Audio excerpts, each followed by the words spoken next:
My father was a great athlete. He played college football, he played tennis, and professionally he did all kind of neat things, and he taught me as well, and I played college tennis as well.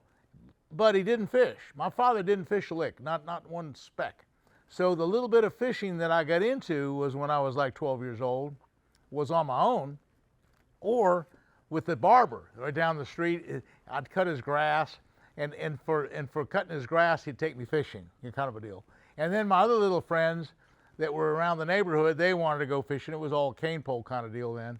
But there was also a sucker run on this Patuxent River in Laurel, Maryland, where I grew up. There were these white suckers that would come up. They were about 2 or 3 feet long, and they'd come up and you'd see them out there in the water. And of course, to a 12 or 13-year-old kid, you see these great big fish about 3 or 4 feet long.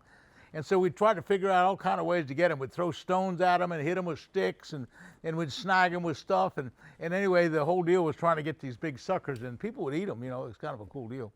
But we finally worked out a way that you could actually catch them on dough balls and stuff, like carp. And we thought that was a great deal. You know, of course, as far as sport fishing, that wasn't much of a sport fish, but you know, you still want to catch something that you see like that.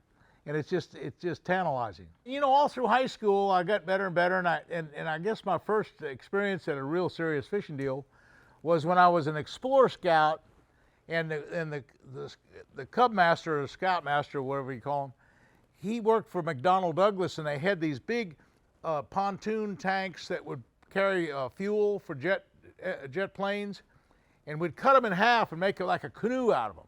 You know, if you can imagine the big pontoon gas tanks on a fighter jet or something. And that's what we had. And so I took 2 of them and put them together and had a pipe running between them, so I had like a catamaran canoe. And at the time I wasn't 16 years old, I was only like 13. They had actually Washington and Baltimore had these water reservoirs, and you had to have boats registered and keep them in the slip.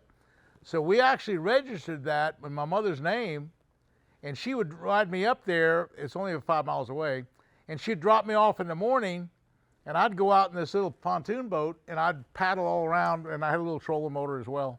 And I'd fish at 13 or 14 years old, all by myself in this little homemade little pontoon boat that I made.